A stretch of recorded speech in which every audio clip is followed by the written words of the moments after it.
Good morning, students. So, beta, today we will start chapter number 10, vector algebra, the most important chapter. ठीक है बेटा. अब इस chapter में सबसे पहले हम करेंगे डेफिनेशन किसकी, वेक्टर कि वेक्टर क्वांटिटीज क्या होती हैं बेटा. ठीक है बेटा. तो वेक्टर क्वांटिटीज क्या होती हैं बेटा? दोज क्वांटिटीज विच है, देखो बेटा, those quantities which has both magnitude and direction, यानी वो क्वांटिटी जिसमें मैग्नीट्यूड भी होता है और डायरेक्शन भी होता है, उनको हम क्या बोलते हैं बेटा? That is called vector. Like हमारे पास ये एक वेक्टर है ए बी. ठीक है. अब ए बी में हमारे पास क्या है बेटा? दो पॉइंट है, एक पॉइंट है ए और एक पॉइंट है बी. ए को हम बोलते हैं इनिशियल पॉइंट, ठीक है, और बी को हम बोलते हैं टर्मिनल पॉइंट या एंड पॉइंट. टर्मिनल यानी ये जो लाइन सेगमेंट है ये कहां से स्टार्ट हो रहा है? ए से स्टार्ट हो रहा है और बी से स्टार्ट हो रहा है, और एरो जो है वो क्या डिफाइन करता है? इसकी डायरेक्शन को, यानी ये जो वेक्टर है ये किस डायरेक्शन में मूव कर रहा है. तो इसलिए हम बोलते हैं कि ये quantity which has both magnitude and direction, यानी इसकी एक पर्टिकुलर डायरेक्शन है, ये इस डायरेक्शन में मूव कर रहा है, और ए बी की लेंथ कितनी है? 5 मीटर. तो ये इसका हो गया मैग्नीट्यूड और ये इसकी डिफाइन कर रहा है इसकी डायरेक्शन को. ठीक है. And A B is written as this form. Vector को हमेशा इस फॉर्म में लिखा जाता है. ए बी ऊपर इस तरह का एरो का निशान बना है, इसका मतलब ये किसको रिप्रेजेंट कर रहा है? वेक्टर को रिप्रेजेंट करता है. ठीक है बेटा. अब वेक्टर में अलग अलग चीजें हैं. ठीक है बेटा. अब वेक्टर में जैसे आपने पोजीशन वेक्टर निकालना है, आपने क्या निकालना है? You have to find the position vector. Position vector of a point in space. ठीक है बेटा. तो आप लोगों ने 3D ज्योमेट्री के बारे में पढ़ा है. 3 डायमेंशन ज्योमेट्री में क्या होता है बेटा? हमारे पास ये है, ठीक है बेटा, ये हमारे पास एक प्लेन है, ये रिप्रेजेंट करता है एक्स एक्सिस को, ये रिप्रेजेंट करता है वाई एक्सिस को, और ये रिप्रेजेंट करता है जेड एक्सिस को, एक्स वाई और जेड. अब यहाँ पर हमारे पास एक पॉइंट है P जिसके कोऑर्डिनेट है एक्स वाई और जेड. ठीक है बेटा. इसके कोऑर्डिनेट क्या है? एक्स वाई और जेड. मिटा देता है एक्स वाई और जेड. अब ये है हमारा ओरिजिन, इसके कोऑर्डिनेट है 0 0 0. अब जब हम O को P से मिलाते हैं, ठीक है, तो हमारे पास एक रिजल्टेंट वेक्टर आता है R. इसको क्या बोलते हैं? Resultant vector. किसका? OP का. तो जो पोजीशन वेक्टर है P के, पोजीशन वेक्टर ऑफ P क्या होंगे बेटा? OP that is equal to under root of, देखो यहाँ पर हम सिंपल सा एक फॉर्मूला अप्लाई करते हैं. कौन सा? डिस्टेंस फॉर्मूला अप्लाई करते हैं बेटा. x2 minus x1, y2 minus y1 का whole square, z2 minus z1 का होल स्क्वायर. ठीक है. तो ये बन जाएगा हमारे पास पोजीशन वेक्टर हो, वो बन जाएंगे x square plus y square plus z square का होल अंडर. इसको बोलते हैं position vector of a, position vector of a vector. किसी एक वेक्टर है हमारे पास, पॉइंट है ए पी, उसके हमें पोजीशन वेक्टर निकालने हैं, तो उसके पोजीशन वेक्टर क्या होंगे? O P is equal to x y z. ठीक है बेटा. अब दूसरा इसमें वेक्टर में जो सबसे इंपॉर्टेंट है that is the direction cosine. ठीक है बेटा. The direction cosine of a vector. कि direction cosine of a vector क्या होते हैं बेटा?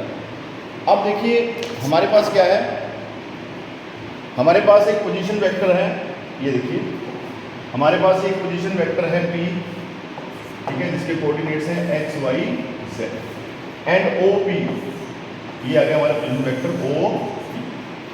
अब ये जो वेक्टर है, ये वेक्टर एक्स एक्सिस के साथ पॉइंट A के ऊपर एंगल बना रहा है अल्फा, वेक्टर B के साथ, इसके साथ पॉइंट B के साथ यानी वाई एक्सिस के ऊपर एंगल बना रहा है बीटा, और जेड एक्सिस के ऊपर एंगल बना रहा है गामा. तो अल्फा बीटा और गामा क्या है बेटा? Alpha beta and gamma are the direction angle. ये जो है आपके पास अल्फा बीटा और gamma, that are the direction angle किसके, of point P along x axis, along y axis and along z axis, ठीक है।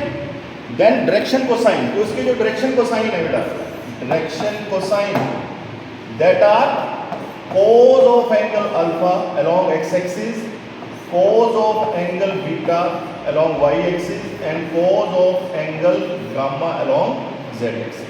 ये किसके along होंगे बेटा, x axis के, ये किसके along होंगे, y axis के, और ये किसके along होंगे, z axis के, ठीक है।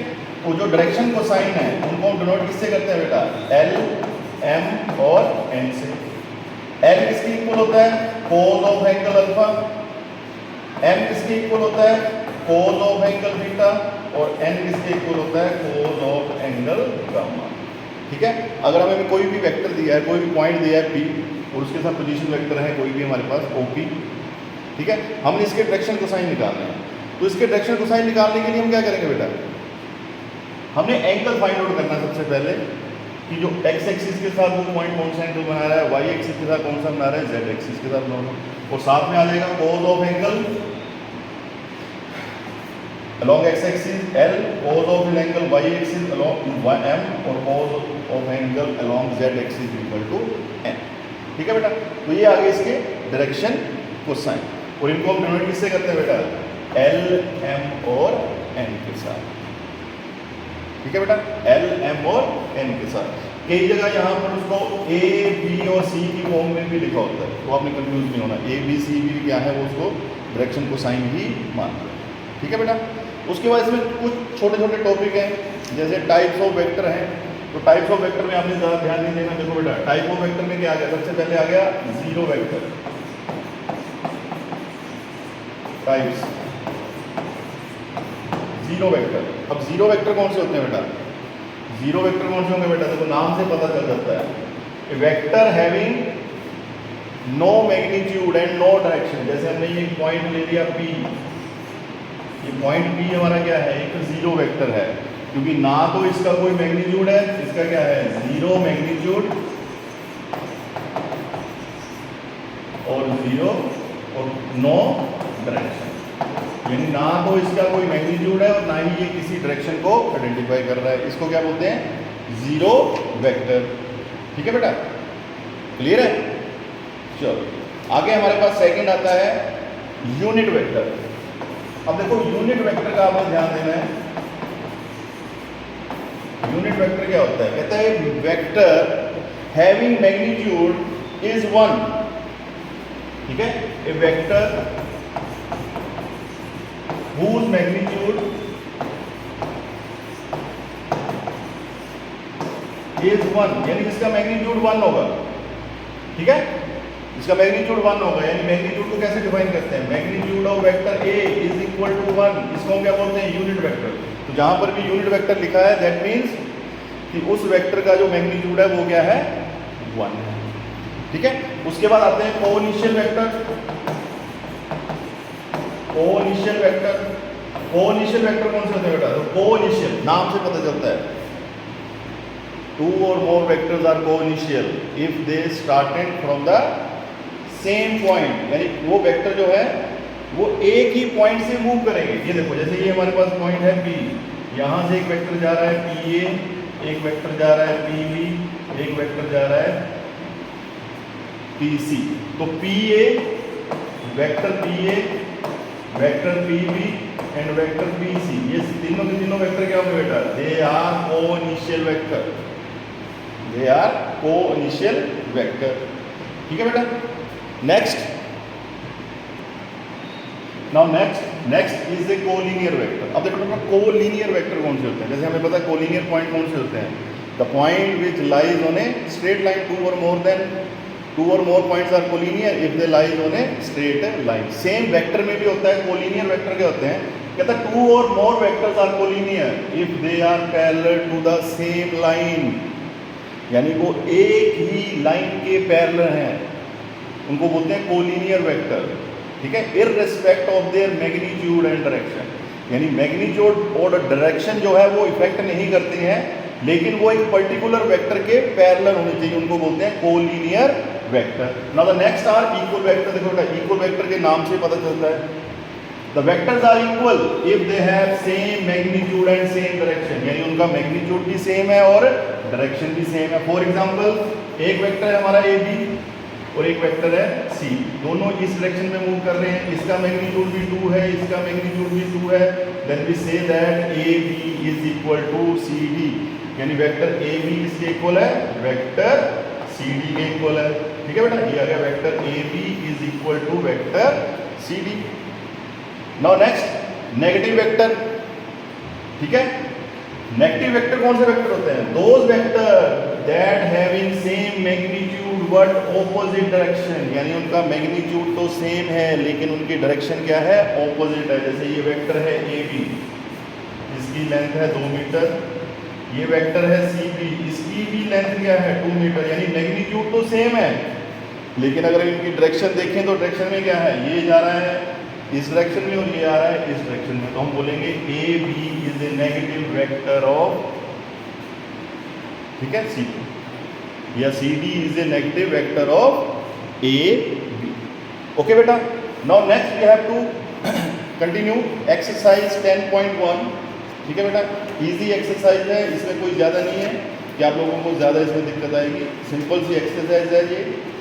अब इस एक्सरसाइज में हमारे पास क्या है, देखो बेटा क्वेश्चन दिया उसमें, क्वेश्चन नंबर 1 में कहता है represent graphically A displacement of 40 kilometre. देखो डिस्प्लेसमेंट ऑफ 40 किलोमीटर, ये है डिस्प्लेसमेंट है 40 kilometre towards 30 degree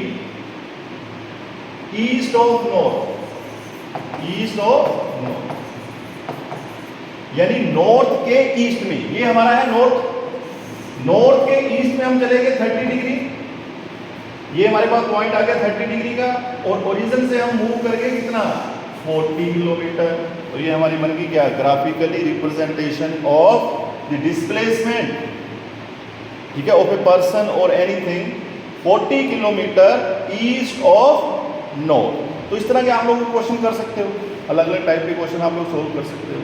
now question number 2 में आपने सिर्फ बताना है कौन सी वेक्टर क्वांटिटी है और कौन सी स्केलर क्वांटिटी है। तो मैंने आपको बता दिया कि जिस चीज़ की डायरेक्शन और मैग्नीट्यूड है, दोनों चीज़ें हैं, वो होती हैं वेक्टर क्वांटिटी, और जिन क्वांटिटी का सिर्फ मैग्नीट्यूड होता है, कोई पर्टिकुलर डायरेक्शन नहीं होती है, उनको हम क्या बोलते हैं बेटा, स्केलर क्वांटिटी। तो सबसे पहले हमारे पास है 40 kg। अब 40 kg को आप देखोगे, वेट की कोई डायरेक्शन होती है बेटा, कोई डायरेक्शन नहीं होती, लेकिन इसका मैग्नीट्यूड तो है, इसका मतलब ये कौन सी क्वांटिटी है, स्केलर क्वांटिटी है। कौन सी है, स्केलर क्वांटिटी है। Second, 2 metre north of east. अब यहां पर हमें क्या बोल रहा है कि 2 मीटर जाना है आपने, यानी मैग्नीट्यूड है, किस डायरेक्शन में जाना है बेटा, नॉर्थ ईस्ट डायरेक्शन में, यानी इसका मैग्नीट्यूड भी है और डायरेक्शन भी है, तो ये कौन सी क्वांटिटी है, वेक्टर क्वांटिटी है। उसके बाद आ गया 40 डिग्री। अब बेटा वो एंगल तो हमें बता रहा है, यानी मैग्नीट्यूड तो हमारे पास है 40 डिग्री, लेकिन क्या इसकी कोई डायरेक्शन है कि 40 डिग्री आपने कहाँ जाना है, किस डायरेक्शन में जाना है, नहीं। तो ये ऐसी चीजें क्या होती है बेटा, स्केलर क्वांटिटी। ऐसी चीजें क्या होती हैं, स्केलर क्वांटिटी। ओके बेटा, नाउ नेक्स्ट 20 मीटर पर सेकेंड स्क्वायर। देखो 20 मीटर पर सेकेंड स्क्वायर जो है वो क्या है बेटा, दैट इज दी एक्सेलरेशन, इसको बोलते हैं एक्सेलरेशन। ठीक है, ये क्या है हमारी, ये जो यूनिट्स हैं ये किसके हैं, एक्सेलरेशन के। और एक्सेलरेशन में क्या होता है बेटा, एक्सेलरेशन जो है वो उसका मैग्नीट्यूड भी होता है और डायरेक्शन भी होती है, इसका मतलब ये हमारी क्या है, वेक्टर क्वांटिटी। तो बेटा एक्सरसाइज 10.1 में हमारे पास यही है, इसमें आप लोगों ने सिर्फ डेफिनेशन करनी है और बाकी चीज़ें करनी है। ठीक है बेटा, बाकी हम नेक्स्ट टॉपिक करेंगे नेक्स्ट लेक्चर में। ओके बेटा, thank you, have a nice day.